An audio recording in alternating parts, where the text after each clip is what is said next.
Adarsh maths classes. మనం percentage అనే chapter గురించి డిస్కస్ చేసుకుంటున్నాం. ఈ చాప్టర్ అని కాకుండా ఓవరాల్గా అర్థమెటిక్ సంబంధించి మనం ఎప్పుడు మాట్లాడుకునే 3 వర్డ్స్, రెగ్యులర్గా మాట్లాడుకునే 3 వర్డ్స్ ఏంటి అంటే కనుక, ఒకటి పర్సంటేజ్, అలాగే ఫ్రాక్షన్, అలాగే రేషియో. పర్సంటేజ్, ఫ్రాక్షన్, రేషియో, శాతము, భిన్నము, నిష్పత్తి. ఈ మూడింటికి సంబంధించి ఒక్కసారి రీకాల్ చేసుకునే ప్రయత్నం చేయండి. ఖచ్చితంగా రీకాల్ చేసుకుని పాస్ చేసి రీకాల్ చేయండి. రీకాల్ చేసుకుని మీకు ఏది గుర్తొచ్చిందో చెక్ చేసుకుని ఒకసారి, లేదు అనుకుంటే కనుక ఒక్కసారి నోట్స్లో రాసుకున్నది ఒకసారి తీసి ఒకసారి అబ్జర్వ్ చేయండి. ఓకే. అలాగే ఇంకా ఏం చెప్పుకున్నామంటే కనుక, పర్సంటేజ్కి ఫ్రాక్షన్కి రిలేషన్ 1/2, 1/3, 1/4, 1/6 అని చెప్పేసి, ఫ్రాక్షన్కి దానికి పర్సంటేజ్ 1/6 అనగానే 16 2/3%, 1/8 అనగానే 12.5%, అలాగే 1/16 అనగానే 6 1/4%, 16కి 6 వస్తుంది, 6కేమో 16 వస్తుంది అని మాట్లాడుకున్నాం. అలాగే 1/7 అనగానే 14 వస్తుంది, 14 2/7%, అలాగే 14కి 7 వస్తుంది, 7కేమో 14 వస్తుంది. కాబట్టి 1/7 అని చెప్పుకున్నాం. 1/14 అనగానే 7 1/7%. ఇలా అప్ టు 20 వరకు జస్ట్ 1/2, 1/3, 1/4, 1/5 అని స్టెప్ బై స్టెప్ అనుకుంటూ మనసులో ఒక్కసారి రీకాల్ చేసుకుంటూ చెప్పుకునే ప్రయత్నం చేయండి. ఆ తర్వాత క్లాస్లోకి ఎంటర్ అవ్వండి. అలాగే గత వీడియోలో మనం డిస్కస్ చేసుకుంది ఏంటి అంటే కనుక, 5 కాన్సెప్ట్లు ఏవైతే మనం మాట్లాడుకుంటామో, 5 కాన్సెప్ట్లు ఓవరాల్ అర్థమెటిక్ సంబంధించి అయితే ఆ అర్థమెటిక్ సంబంధించి అంతా కూడా మనం పర్సంటేజ్ అనే చాప్టర్లో మనం పరిచయం చేసుకోవడం జరుగుతుంది. పర్సంటేజ్ చాప్టర్ కనుక నువ్వు ఒక ట్రైనింగ్ ప్రోగ్రామ్ లా కనుక ఫీల్ అయితే, అక్కడి నుంచి వచ్చే ప్రతి చాప్టర్ కూడా చాలా చాలా చాలా చాలా ఈజీ అయిపోతుంది. అందుకని పర్సంటేజ్ చాప్టర్ని ఎక్కువసేపు నొక్కి మాట్లాడుతూ ఉంటాను. అందుకే నువ్వు కూడా ఒక టీచర్లా ఫీల్ అవుతూ, పక్కన మన ఫ్రెండ్ ఉంటే కనుక వాడికి ఎలా చెప్తాము అన్న ఉద్దేశంలో నువ్వు వినడానికి ప్రయత్నం చేస్తూ ఉండు. కాబట్టి కంపారిజన్ అని ఒకటి. సెకండ్ ఏం మాట్లాడుకున్నాము అంటే కనుక, వరుస శాతాలు, కంటిన్యూయస్ పర్సంటేజ్. మనం పెట్టుకున్నటువంటి పేర్లు సింపుల్గా చెప్పాలంటే పంచరత్నాలు. అర్థమెటిక్ మొత్తాన్ని సాల్వ్ చేయడానికి పనిచేసే ఒక పంచరత్నాలు లాంటివి. అలాగే థర్డ్ వన్ ఏంటి అంటే కనుక మనకి ఏడి వేడి. ఫోర్త్ వన్ ఎలిగేషన్కి సంబంధించి. ఫిఫ్త్ వన్ సమానం. కాబట్టి ప్రాబ్లం చూసిన వెంటనే మనకి ఏదో ఒక జోన్లోకి వెళ్ళిపోతుంది. దీంట్లో కంపారిజన్ గురించి మాట్లాడాం, అలాగే సమానం అనే దాని గురించి మాట్లాడాం, వరుస శాతాలు అనే కంటిన్యూస్ పర్సంటేజ్ గురించి మనం డిస్కస్ చేసుకున్న ప్రస్తుతం దాంట్లో ఉన్నాం. ఓకే. ఆ వరుస శాతాలు అనే పాయింట్ని బేస్ చేసుకొని ఇటు పర్సంటేజ్కి సంబంధించిన ప్రాబ్లమ్స్ మాట్లాడుతూనే అదర్ ప్రాబ్లమ్స్, వేరే చాప్టర్లో కూడా ఏ ప్రాబ్లమ్స్ వస్తాయి అని కూడా మనం డిస్కస్ చేసుకోవడం జరుగుతుంది. దానివల్ల ఏమవుతుంది, అర్థమెటిక్ అంతా కూడా మనం ప్రాక్టీస్ చేస్తున్న ఫీలింగ్ కలుగుతుంది. వన్స్ ఒక్కసారి అర్థమెటిక్ లో పర్సంటేజ్ అనే చాప్టర్ కంప్లీట్ అయ్యింది అంటే ఆల్మోస్ట్ అన్ని చాప్టర్ల మీద మనకి ఫుల్ గ్రిప్ కూడా వస్తుంది. ఓకే.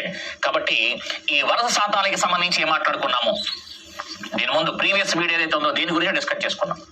వరుస శాతాలు ఎప్పుడు వాడుకోవాలి, కంటిన్యూస్ పర్సంటేజ్ ఎప్పుడు వాడుకోవాలి అంటే కనుక, 2 కానీ 3 కానీ 2 or 3% ఏవైతే ఉంటాయో, ఈ పర్సంటేజ్ అన్ని కూడా మనకి ఒకే దానికి సంబంధించినవి ఉండాలి. 2 కానీ 3 కానీ పర్సంటేజ్ ఉంటే కనుక ఇవన్నీ కూడా మనకి ఒకే దానికి సంబంధించిన పర్సంటేజ్ అయి ఉండాలి. ఒకే దాని మీద పర్సంటేజ్ కనుక అయితే తప్పనిసరిగా మన వరుస శాతాలు వాడుకుంటాం. జస్ట్ ఎగ్జాంపుల్ కోసం ఏంటి అంటే కనుక, ఒక వ్యక్తికి సంబంధించిన జీతం ఉంది, ఆ శాలరీ మీద ఫస్ట్ మనకి 10% ఇంక్రీజ్ అయ్యింది అంటాడు. నెక్స్ట్ అదే శాలరీ మీద 10% డిక్రీజ్ అయ్యింది అంటాడు. అంటే ఫస్ట్ ఇంక్రీజ్ అయినటువంటి పర్సంటేజ్ శాలరీకి సంబంధించిందే, డిక్రీజ్ అయినటువంటి పర్సంటేజ్ కూడా మనకి శాలరీకి సంబంధించిందే. లేదు అనుకుంటే కనుక ఫస్ట్ మనకి పెరిగింది, ఈ పెరిగినటువంటి దాని మీద మళ్ళీ తగ్గింది, కంటిన్యూస్గా వెళ్ళిపోతూ ఉంటుంది. 100 రూపాయల జీతం తీసుకుంటున్నాను, ఆ 100 రూపాయల జీతం తీసుకున్న దాని మీద 10% ఇంక్రీజ్ అయ్యింది, 10% పెరిగింది అనగా 110. ఆ తర్వాత వాడు సరిగ్గా పని చేయకపోవడం వల్ల ఆ 110లో పెరిగిన జీతం మీద మళ్ళీ తగ్గింది, మొత్తానికి జీతానికి సంబంధించింది. కానీ ఇలా కంటిన్యూస్ గా పోతూ ఉంటే కనుక వరుస శాతాలు వేసుకోండి.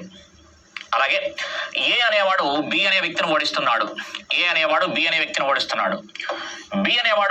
వ్యక్తిని ఓడిస్తున్నాడు, సి అనేవాడు డి అనే వ్యక్తిని ఓడిస్తున్నాడు. ఇది కూడా మనకి కంటిన్యూస్ గా పోతుంది. ఏ అనే వ్యక్తి బి అనే వ్యక్తిని ఓడిస్తున్నాడు, బి అనే వ్యక్తి సి అనే వ్యక్తిని ఓడిస్తున్నాడు, సి అనే వ్యక్తి డి అనే వ్యక్తిని ఓడిస్తున్నాడు. ఇలా కంటిన్యూస్ గా పోతుంది కాబట్టి ఇది కూడా మనం వరుస శాతాలు కంటిన్యూస్ పర్సంటేజ్ వాడుకోవచ్చు. లేదు ఏ ఒక వస్తువుని బి అనేవాడికి అమ్మాడు, బి అదే వస్తువుని సి అనేవాడికి అమ్మాడు, సి అదే వస్తువుని డి అనేవాడికి అమ్మాడు. ఇలా కంటిన్యూస్ గా మనకి వస్తువు అదే గాని చేతులు మారుతూ ఉన్నాయి. ఎప్పుడైతే అలా చేతులు మారుతూ ఉన్నాయో ఏ నుంచి బి అనేవాడి దగ్గరికి, బి నుంచి సి అనేవాడి దగ్గరికి, సి నుంచి డి అనేవాడి దగ్గరికి వస్తువు మారుతూ ఉంది కానీ పర్సంటేజ్ అదే. అందుకని హ్యాపీగా వరుస శాతాలు వాడుకోవచ్చు. ప్రీవియస్ వీడియోస్ గమనించండి ఒకసారి. ఒక వస్తువుకి సంబంధించిన రేటు తగ్గించడం వల్ల దానికి అమ్మకాలు పెరిగాయి అని చెప్పాడు. ఏ వస్తువు రేట్ అయితే తగ్గించేమో అదే వస్తువు యొక్క అమ్మకాలు పెరిగాయి అని చెప్పాడు. అంటే 2% ఒకే వస్తువుకి సంబంధించినవి కాబట్టి హ్యాపీగా వరుస శాతాలు వాడుకోవచ్చు. అలా మన గత క్లాసులో ఏ ప్రాబ్లం చెప్పాం ఒక్కసారి ప్రీవియస్ వీడియో ఒకసారి వాచ్ చేసి అప్పుడు ఈ వీడియో చూస్తే కనుక ఇంకా మనం స్పీడ్గా చేయడానికి అవకాశం వస్తుంది. ఓకే, కాబట్టి ఈ కంటిన్యూస్ పర్సంటేజ్ వరుస శాతాలు అనే చిన్న కాన్సెప్ట్ మీద మనకి తక్కువ అనుకున్నా సరే ఈ ఒక్క కాన్సెప్ట్ లోంచి మనకి మినిమం 4 మార్క్స్ వస్తాయి. ఎలాంటి ఈవెన్ 20 మార్క్స్ కి పెట్టినా సరే తప్పనిసరిగా 4 క్వశ్చన్స్ కనిపిస్తాయి. 20 మార్క్స్ కి పేపర్ పెట్టినా సరే. ఎందుకని అంటే కనుక తప్పనిసరిగా పర్సంటేజ్ లోంచి ఒక ప్రాబ్లం వస్తుంది, పర్సంటేజ్ అనే చాప్టర్ లోంచి ప్రాబ్లం వస్తుంది. నెక్స్ట్ ప్రాఫిట్ అండ్ లాస్ అనే చాప్టర్ లోంచి, లాభ నష్టాల అనే చాప్టర్ లోంచి 2 క్వశ్చన్స్ వస్తాయి. అలాగే ది సేమ్ టైం మనకి 2 క్వశ్చన్స్ అంటే ఒకటి profit and loss, second one discount కి సంబంధించి 2 కనిపిస్తూ ఉంటాయి. అలాగే ఇదే దాంట్లో మనకి సింపుల్ ఇంట్రెస్ట్ కి సంబంధించి కాంపౌండ్ ఇంట్రెస్ట్ కి సంబంధించి కాంపౌండ్ ఇంట్రెస్ట్ కంప్లీట్ చాప్టర్ అంతా కూడా ఈ వరుస శాతాలకు సంబంధించింది. ఇక్కడ కూడా మనకి తప్పనిసరిగా ఒక ప్రశ్న వస్తుంది. ఆ చాప్టర్ వదిలేస్తే తప్ప మనకి మార్క్ మిస్ అవుద్ది అంతే. ఆ చాప్టర్ వదిలేడు కదా. ఇది కాకుండా మెన్సురేషన్ 2Dకి సంబంధించి కానీ 3Dకి సంబంధించి కానీ, అలాగే రేసెస్ పరుగు పందాలు అనే చాప్టర్ కి సంబంధించి తప్పనిసరిగా దీంట్లోంచి ప్రశ్న ఉంటుంది. ఇది మనకి మినిమం కాబట్టి సింపుల్ గా వరుస శాతాలు ఎప్పుడు వాడుతున్నాము, ఏ రకంగా వాడుతున్నామని చూసుకోండి. ఓకే, కంటిన్యూస్ గా పోతూ ఉంటాయి. ఒక వస్తువుకి సంబంధించిన శాతాలు అని మాట్లాడుకున్నాం. అలాగే ఇంకా బండగా మాట్లాడండి అంటే కనుక ఏం చెప్తాడంటే కనుక మిగిలిన చెప్తాడు. రిమైనింగ్ ఆఫ్ ద రిమైనింగ్ అంటాడు. 20% కట్ చేశారు. నెక్స్ట్ రిమైనింగ్ దాంట్లో 30% కట్ చేశాడు. మళ్ళీ రిమైనింగ్ దాంట్లో ఒక 50% కట్ చేశాడు అంటుంటాడు. అలా రిమైనింగ్ కనిపించినా సరే అది కంటిన్యూస్ పర్సంటేజ్ అని ఐడెంటిఫై చేయొచ్చు. ఓకే, ఈరోజు క్లాస్లో కంటే అయిపోతాం. జాగ్రత్తగా వాచ్ చేయండి ఒకసారి. Gaurav spends 30% of his monthly income on food articles, 40% of the remaining on convenience and clothes, and saves 50% of the remaining. If his monthly salary is 18,400, how much money does she save every month? Gaurav నెల జీతంలో 30% తిండికి, మిగిలిన దానిలో 40% వాహనము బట్టల మీద ఖర్చు పెట్టగా మిగతా డబ్బులో 50% ఆదా చేస్తాడు. అతను నెల జీతం మొత్తము 18,400 అయితే అతను నెలకు ఆదా చేసే డబ్బు ఎంత? జాగ్రత్తగా గమనించండి ఒకసారి. జాగ్రత్తగా అబ్జర్వ్ చేస్తే కనుక గౌరవ్ అనే వ్యక్తి 30% అతని యొక్క మంత్లీ ఇన్కమ్ లో 30% ఫుడ్ ఆర్టికల్స్ ఖర్చు పెడుతున్నాడు. నెక్స్ట్ ఏం చెప్పాడు? 40% ఆఫ్ ది రిమైనింగ్ అంటే జనరల్ గా మాట్లాడుకుందాం అనుకుంటే 30% స్పెండ్ చేస్తే ఇంకా 70% ఉంది. ఆ 70లో 40% అని అర్థం. అలా స్టెప్ బై స్టెప్ ప్రాబ్లం చేసుకుంటూ వెళ్ళొచ్చు ఒక విధానం. లేదు అనుకుంటే కనుక మనకి చూడండి ఒకసారి 30% స్పెండ్ చేయగా రిమైనింగ్ అమౌంట్ ఏదైతుందో ఆ రిమైనింగ్ అమౌంట్ లో 40% ఈ 30% దేని మీద ఫుడ్ ఆర్టికల్స్ మీద. ఈ 30% దేని మీద అంటే కనుక మనకి ఫుడ్ ఆర్టికల్స్ మీద. నెక్స్ట్ రిమైనింగ్ అమౌంట్ ఏదైతే ఉందో దాంట్లో 40%, రిమైనింగ్ లో 40% వచ్చి దేని మీద అంటే కనుక కన్వీనియన్స్ అండ్ క్లాస్ మీద మనకి వాడు ఖర్చు పెట్టాడు. Next saves 50% of the remaining. Next remaining లో 50% వచ్చి సేవ్ చేశాడని చెప్పాడు. 50% సేవ్ చేశాడు. అయితే అతని యొక్క శాలరీ ఎంత అంటే కనుక 18,400. అతను స్టార్టింగ్ శాలరీ ఎంత అంటే కనుక 18,400, 18,400. అతని యొక్క స్టార్టింగ్ శాలరీ ఎంత అంటే 18,400. ఈ 18,400 శాలరీలో 30% ఫుడ్ ఆర్టికల్స్ కి ఖర్చు చేయగా మిగిలిన దానిలో 40%, ఆ మిగిలిన దానిలో 50% అని చెప్పాడు. చివరిగా వాడు అడిగిన ప్రశ్న కూడా మనకి వాడు సేవింగ్ గురించి అడిగాడు. అతను నెలకు ఆదా చేసే డబ్బు ఎంత, చివరగా సేవింగ్ చేసిన అమౌంట్ ఎంత అడుగుతున్నాడు. ఓకే, జాగ్రత్తగా గమనించండి ఒకసారి. ఎప్పుడైతే కంటిన్యూస్ గా పోతుందో దీంట్లో 30%, ఈ రిమైనింగ్ లో 30%, ఈ రిమైనింగ్ లో 30%, ఇది ఖర్చు చేయగా రిమైనింగ్ లో 30%, ఇది ఖర్చు చేయగా రిమైనింగ్ లో 30%, 50%. అందుకని కంటిన్యూస్ గా పోతుంది కాబట్టి హ్యాపీగా నువ్వేం చేయొచ్చు, వరుస శాతాలు వాడేసుకోవచ్చు. ఓకే, 18,400 లో 30% ఫుడ్ ఆర్టికల్స్ మీద ఖర్చు చేయగా రిమైనింగ్ లో 40%, ఇది ఖర్చు చేయగా రిమైనింగ్ లో 50%. ఎప్పుడైతే ఇలా రిమైనింగ్ అనిపిస్తుందో ఖచ్చితంగా వరుస శాతాలు వాడేసుకోవచ్చు, కంటిన్యూస్ గా పోతుంది కాబట్టి. ఓకే, జాగ్రత్తగా గమనించండి ఒకసారి. 18,400 ఇంటూ 30% ఫుడ్ ఆర్టికల్స్ పోగా రిమైనింగ్ అని చెప్పాడు. 30% ఫుడ్ ఆర్టికల్స్ పోతే ఇంకెంత ఉందో మనకి 70% ఉంటుంది, 70/100. నెక్స్ట్ 40% కన్వీనియన్స్ అండ్ క్లాస్, అది పోగా రిమైనింగ్ అని చెప్పాడు. 40% కన్వీనియన్స్ అండ్ క్లాస్ కి అక్కడ ఖర్చు చేసిన తర్వాత రిమైనింగ్. అయితే నాన్ మ్యాథ్స్ గమనించాలి, 40% ఖర్చు చేస్తున్నాడు అనగానే 70లో 40 తీసేసి 30 వేస్తాడు, తప్పది. పర్సంటేజ్లో ఏ పర్సంటేజ్ ఆ పర్సంటేజ్ ఇండివిడ్యువల్, పక్క దానితో సంబంధం ఉండదు. ఎక్కడికక్కడ 100% కింద కౌంటింగ్. కాబట్టి 40% రిమైనింగ్ పోగా ఎంత ఉందంటే కనుక 60. నాన్ మ్యాథ్స్ వాడు జాగ్రత్తగా ఉండాలి, పక్క దానితో సంబంధం ఉండదు.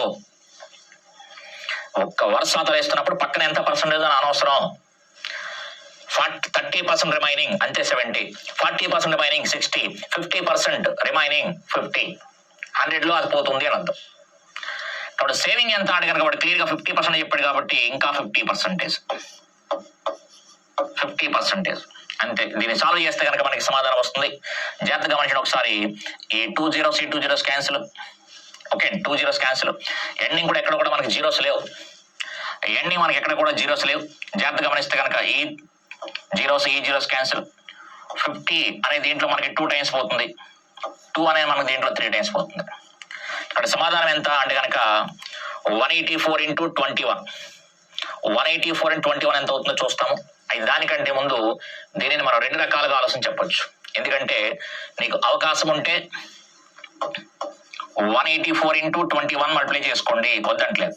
అయితే దానికంటే ముందు మనం ఎలా ఆలోచించాలి అంటే కనుక మల్టిప్లికేషన్ కంటే ముందే మన 2 వెర్షన్లు మనకి బాగా అలవాటు అయిపోవాలి. ఒకటి యూనిట్ డిజిట్ బేస్ చేసుకొని, అంటే ఒకట్ల స్థానాన్ని బేస్ చేసుకొని చెప్పడం. అంటే కనుక ఇది 3, ఇది 7, ఇది 4. 4 into 7 ఎంత అంటే కనుక 4 into 7 28 వచ్చింది చివర. 8 into 3 24 అంటే ఎండింగ్ 4 వచ్చింది. కాబట్టి ఎండింగ్ మనకి 4 ఉండేది ఆన్సర్ అవుతుంది, ఎండింగ్ 4 ఉండేది సమాధానం అవుతుంది. ఇది కాదు, ఇక్కడ ఎండింగ్ 4 ఉంది, ఇక్కడ ఎండింగ్ 4 ఉంది, ఇక్కడ ఎండింగ్ 4 ఉంది. కాబట్టి 3 ఆప్షన్లు వచ్చాయి. కాబట్టి యూనిట్ డిజిట్ అనే పాయింట్ బేస్ చేసుకుంటే ఒక ఆప్షన్ తీసేయగలిగాము. ఓకే, అంటే ప్రతి చోట అవకాశం వచ్చిన ప్రతి చోట ఉపయోగించుకునే ప్రయత్నం చేయండి. ఒకసారి సింగిల్ ఆన్సరే వస్తుంది, అప్పుడు హ్యాపీగా టికెట్ వేసుకోవచ్చు. కానీ ఇక్కడ 3 ఆప్షన్స్ వచ్చాయి. ఎందుకంటే 3 ఆప్షన్స్ ఇవ్వలేదు అనుకోండి, సింగిల్ ఆప్షన్ ఇచ్చాడు అనుకోండి, ఇంకొకటి చెప్పాలనుకున్న పాయింట్ నేను చెప్పలేను. ఇప్పుడు ఇక్కడ ఆన్సర్ వచ్చేసింది కదా అనే ఫీలింగ్ నీకు వస్తుంది. కానీ సాధ్యమైనంత వరకు ఎగ్జామ్ హాల్లో సింగిల్ ఆన్సర్ కనిపిస్తూ ఉంటుంది. ఇన్ కేస్ ఇలా మల్టిపుల్ ఆన్సర్ కనిపిస్తే సింగిల్ డిజిట్ చూసినప్పటికీ గుణించేస్తే పని అయిపోద్ది. ఓపెన్ కూడా చేసాడు, వద్దంటలేదు. ఓకే అండి, ఓపెన్ కూడా చేసేయచ్చు. లేదా మ్యాథ్స్ నాకు బాగా అవకాశం ఉంది అనుకుంటే కనుక ఇది 180, 180, ఇది 20, 18,000, 360. 18,000 36 కాబట్టి 360 అంటే 3,600కి పైబడి ఉండాలి. 3,600కి పైబడి ఉండేది ఇక్కడ ఉంది, కానీ మరీ దగ్గరగా ఉంది. కానీ 184 into 21 అది 184 into 21 కాబట్టి ఖచ్చితంగా 3,600కి పైబడే ఉండాలి. అంటే ఇంకా దగ్గరగా ఇదే కనిపిస్తుంది కాబట్టి హ్యాపీగా టికెట్ వేసుకోవచ్చు. 3,600కి పైబడి ఉండాలి. ఇది బాగా దూరంగా ఉంది. ఇది 3,600కి మరీ దగ్గరగా 24 ఉంది, కానీ అక్కడ మనం 21 అని ఉంది. 1 into 84 వేసినా అక్కడికే 184 ఎక్స్ట్రా అయిపోతుంది. అది 3,800 అని చెప్పేయచ్చు క్లియర్గా. ఓకే, అలా స్పీడ్గా చేసేవాడు స్పీడ్గా చేసుకోవచ్చు, ఇబ్బంది లేదు. అయితే నేను చెప్పాల్సినటువంటి బాధ్యత ఉంది కాబట్టి ఫస్ట్ యూనిట్ డిజిట్ బేస్ చేసుకున్నాను. యూనిట్ డిజిట్ బేస్ చేసుకుంటే 3 into 7 21 1 1 చివరన్నీ 1 1 into 4 4 1 into 4 4 కాబట్టి చివరి ఎన్ని డిజిట్ 4 ఉండాలి, ఇది కాదు. మరి అప్పుడు ఏం చేస్తాము అంటే కనుక గుణించేవాళ్ళు గుణించని చెప్పాను. ఆల్టర్నేటివ్ ప్రాసెస్ కూడా చెప్తాను. గుణించేవాళ్ళు గుణించేయండి, 184 మల్టిప్లై చేసేవాళ్ళు మల్టిప్లై చేయండి. ఇది ఎంత అవుతుందంటే కనుక 836 క్లియర్ గా మనకి 4 6 8 3 3864 అని చెప్పేసి మల్టిప్లై చేసేవాళ్ళు మల్టిప్లై చేసేయండి. ఓకే, అయితే యూనిట్ డిజిట్ చూసిన తర్వాత యూనిట్ డిజిట్ కంటే ముందు కూడా మనం చేయొచ్చు కావాలనుకుంటే చూడండి ఒకసారి అలా చేస్తాను. 184 100 into 70/100 నెక్స్ట్ 60/100 నెక్స్ట్ 50/100 ఇది ఉంది మనకి. ఇక్కడ యూనిట్ డిజిట్ కాకుండా ఇంకా ఏం చేయొచ్చు అంటే కనుక యూనిట్ డిజిట్ కాకుండా ఇంకా ఏం చేయొచ్చు అంటే కనుక మనకి డిజిటల్ రూట్ వాడుకోవచ్చు. డిజిటల్ రూట్ జాగ్రత్తగా గమనించండి ఒకసారి. డిజిటల్ రూట్ చాలా ప్రాబ్లమ్స్ మీకు యూజ్ అవుతుంది, చాలా ప్రాబ్లమ్స్ యూజ్ అవుతుంది. అంకమూలము డిజిటల్ రూట్ అనగానే అంకమూలము చాలా ప్రాబ్లమ్స్ యూజ్ అవుతుంది. డిజిటల్ రూట్ అనగానే ఏం చేయాలంటే కనుక సమ్ ఆఫ్ ది డిజిట్స్ అనమాట. అందులో ఉండే అంకెలన్నీ కలిపేయండి. సమ్ ఆఫ్ ది డిజిట్స్, అందులో ఉండే అంకెలన్నీ కలిపేసేయండి. ఎక్కడ వరకు? సింగిల్ డిజిట్ వచ్చే వరకు, అప్ టు సింగిల్ డిజిట్. ఒక అంకె వచ్చే వరకు కూడా మనకి అందులో ఉన్న అంకెలన్నీ కలిపేయండి. Sum of the digits up to 1 digit వచ్చే వరకు కలిపేసేయండి. అంటే క్లియర్ గా మన ప్రాబ్లం అంతా చేయకుండా అంకమూలం అనగానే ఇంకా బండగా చెప్పాలంటే లక్కీ నెంబర్ లాంటిది. మనం ఒక బైక్ తీసుకుంటే కనుక మనం ఆర్టీఓ ఆఫీస్కి వెళ్తే మనకు ఒక లక్కీ నెంబర్ ఉంటుంది. ఆ నెంబర్ మీద మన నెంబర్ అడిగాం అనుకోండి, నా లక్కీ నెంబర్ 8, ఆ 8 కదా అని చెప్పేసి నాకు 8 కావాలి అంటే చాలా డబ్బులు పే చేయాల్సి వస్తాయి. అప్పుడు నేనేం చేస్తాను అంటే కనుక వాడిచ్చిన 4 డిజిట్స్ యాడ్ చేస్తే 8 వచ్చేలా ప్లాన్ చేసుకుంటాను. సమ్ ఆఫ్ ది డిజిట్స్ అనమాట. అంటే మన లక్కీ నెంబర్ కోసం ఏదైతే చేస్తామో, మన లక్కీ నెంబర్ కోసం ఏదైతే చేస్తామో అలా చేయడాన్ని ఏం చెప్తాం అంటే కనుక అంకమూలము డిజిటల్ రూట్ అని చెప్తాం. అంటే అందులో ఉండే అంకెలన్నీ కలిపాడు. అందులో ఉన్న అంకెలన్నీ కలిపేస్తే మనకి సింపుల్ గా డిజిటల్ రూట్ అని చెప్తాం. ఇప్పుడు దీంట్లో ఉన్న అంకెలు కలిపేయండి. 1 8 9 9 + 4 13 అనగా 1 3 కదా. 1 3 అంటే మళ్ళీ 4 1 3 4 అవుతుంది. ఈ వాల్యూ 4 వచ్చింది. ఇది టోటల్ 7 + 0 7 6 + 0 6 5 + 0 5. ఇలా సమ్ ఆఫ్ ది డిజిట్స్ అంకమూలము అంకెలు కలిపేయండి. మధ్యలో ఇంటూ ఉంది కాబట్టి ఇంటూ చేస్తాం. 4 into 7 4 into 7 అనగానే 28 అంటే 28 అంటే 2 + 8 10 అంటే మళ్ళీ 1 0 అని వచ్చింది. 2 డిజిట్స్ వచ్చాయి. 10 1 0 అంటే 1 వచ్చింది. ఇక్కడికి 1 వచ్చింది. 1 into 6 6 1 into 6 వచ్చింది.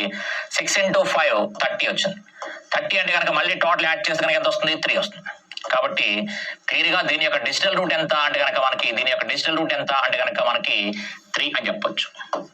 దీని యొక్క డిజిటల్ రూట్ ఎంత అంటే కనుక 3 అని చెప్పొచ్చు అనమాట. డిజిటల్ రూట్ ఎంత అంటే 3. కాబట్టి కింద ఉన్నటువంటి ఆప్షన్ లో కూడా మనకి డిజిటల్ రూట్ ఎక్కడైతే వస్తుందో అది ఆన్సర్ చెప్పేయచ్చు. కింద ఉన్న ఆప్షన్ లో మనకి డిజిటల్ రూట్ ఎక్కడైతే వస్తుందో అది మనం ఆన్సర్ గా చెప్పుకోవచ్చు. అంటే కనుక చూడండి ఒకసారి 3624 అని ఉంది. దీని యొక్క డిజిటల్ రూట్ కావాలనుకోండి, దీనికి 3624 అంటే కనుక కలిపేయండి. 369 ఉంటే పక్కన పెట్టేయచ్చు. 3 6 కలిస్తే 9 కదా, 9 పక్కన పెట్టేయచ్చు. పక్కన పెట్టేసుకుంటే కనుక ఆ నెంబర్ పక్కన ఎత్తోసేయచ్చు, ప్రాబ్లం లేదు. 246 ఇది డిజిటల్ రూట్ 6 వచ్చింది కాబట్టి ఇది కాదు. ఇన్ కేస్ 3 6 కూడా కలిపిన 3 6 9 9 + 6 15 అనగా 1 + 6 1 + 5 6 వస్తుంది. అయితే యాడ్ చేసేటప్పుడు డిజిటల్ రూట్ ఫైండ్ అవుట్ చేసేటప్పుడు 9 వచ్చేది పక్కన పెట్టేయచ్చు. ఇక్కడ చూడండి ఒకసారి 6 3 9 పక్కన పెట్టేయండి. 8 4 12 అవుతుంది. 12 అనగానే 1 2 3 అవుతుంది. మనకి డిజిటల్ రూట్ ఎంత రావాలి? 3 రావాలి. వచ్చింది కాబట్టి ఛాన్స్ ఉంది. ఇక్కడ గమనించి ఒకసారి ఇది ఎంత అవుతుంది అని అనుకోండి. 6 4 10 10 + 6 16 1 6 అనగానే 7 అవుతుంది. కాబట్టి ఇది కూడా కాదు. ఇది ఆల్రెడీ ముందే కాదని తీసాం కాబట్టి పక్కన పెట్టేయచ్చు. లేదా 3 8 24 ప్లస్ 5 29 అనగానే 2 ప్లస్ 9 11 అవుతుంది. 11 అంటే మళ్ళీ 1 1 2 అవుతుంది. కాబట్టి ఇది కూడా కాదు. ఇక్కడ సమాధానం ఎంత అంటే కనుక 3 అని చెప్పుకోవచ్చు అనమాట. డిజిటల్ రూట్ 384 ఇక్కడ 3864 దీనికి 3 వచ్చింది. కాబట్టి సమాధానం ఎంత అంటే కనుక 3864. కాబట్టి సాల్వ్ చేసేటప్పుడు జాగ్రత్త గమనించాల్సిన విషయం ఏంటి అంటే కనుక 1 యూనిట్ డిజిట్ వాడండి. సాల్వ్ చేసేటప్పుడు యూనిట్ డిజిట్ వాడుకోండి. ఇబ్బంది అనిపించినప్పుడు సాల్వ్ చేసేటప్పుడు 1 యూనిట్ డిజిట్ వాడుకోవచ్చు. ఇబ్బంది అనిపించినప్పుడు సెకండ్ వెర్షన్ ఏంటి అంటే కనుక డిజిటల్ రూట్ వాడండి.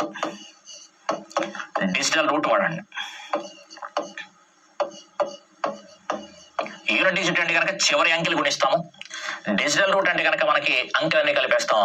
మధ్యలో ప్లస్ ఉంటే ప్లస్, ఇంటూ ఉంటే ఇంటూ, డివైడ్ బై. ఇది మనకి మోస్ట్ వాంటెడ్ ప్రాబ్లం. నాకు ఇది సాల్వ్ చేయడం రాదు, కష్టము అనిపించిన ప్రతి చోట దీన్ని వాడేసుకోవచ్చు. నెంబర్ సిస్టమ్ కావచ్చు, సింప్లిఫికేషన్ కావచ్చు, పర్సంటేజ్లో మనకు కౌంట్ చేయలేని కూడా ఉంటాయి. అలాంటి సందర్భంలో కూడా మనకి చాలా స్పీడ్గా పనిచేస్తుంది. క్యాల్కులేషన్ రాదు అనే పదాలు ఎక్కడ చేసుకోవచ్చు. ఓకే, కాబట్టి కొంచెం ఫోకస్ పెట్టండి. అందుకని క్యాల్కులేషన్ చేసే విధానము చెప్పాను, దాన్ని ఎన్ని రకాలుగా కూడా చేయొచ్చు చెప్తున్నాను కాబట్టి కొంచెం జాగ్రత్త చూసుకోండి. ఓకే, నెక్స్ట్ ప్రాబ్లం కూడా గమనించండి ఒకసారి. In an election between two candidates, one got 55% of the total valid votes, 20% of the votes were invalid. If the total number of votes was 7,500, the number of valid votes that the other candidate got was. Okay, దీనికంటే ముందు ఆ problem ఇంకొక version లో కూడా ఎలా మాట్లాడుకోవచ్చు ఒకసారి చెప్దాం అనుకున్నాను. మళ్ళీ వేరే ప్రాబ్లంకి వెళ్ళిపోయా. 18,400 ఉంది. దీని మీద మనకి 30% ఫుడ్ ఆర్టికల్స్ మీద కట్ చేశారు. రిమైనింగ్ అమౌంట్ ఏదైతే వస్తుందో ఆ అమౌంట్ మీద 40% వచ్చి క్లాస్ కి కన్వీనియన్స్ కోసం కట్ చేశారు. ఆ రిమైనింగ్ అమౌంట్ లో 50% ఏదైతే ఉందో అది సేవ్ చేశారు. ఇది వాడు చెప్పింది. మీకు క్లియర్ గా ఏం చెప్పుకోవచ్చు అంటే కనుక 30% ఫుడ్ ఆర్టికల్స్ అనగానే 18,400 లో 30% ఎంత చూసుకోండి ఒకసారి. ఎప్పుడు పర్సంటేజ్ కట్టినా 2 zeros తీసేయమన్నాం కాబట్టి 2 zeros తీసేస్తే కాబట్టి 30 into 184 చూసుకోండి ఒకసారి. 3 4s ఎంత అంటే కనుక 12. 3 18s ఎంత అంటే 55 అవుతుంది. పక్కన 0 ఉంది, 0 అంటే 5,550 అనేది ఖర్చు పెట్టేశారు. 5,550 అనేది ఖర్చు పెట్టేశారు. అందుకని ఈ 18,500 లో 5,550 తీసేస్తే ఇంక రిమైనింగ్ అమౌంట్ ఎంత ఉంటుంది అంటే కనుక చూడండి ఒకసారి. 18,400 లోంచి 5,550 520 తీసేయండి. తీసేస్తే 0 8 13 నుంచి 5 తీసేస్తే మళ్ళీ 8 నెక్స్ట్ 17 12 అవుతుంది. అంటే 12,000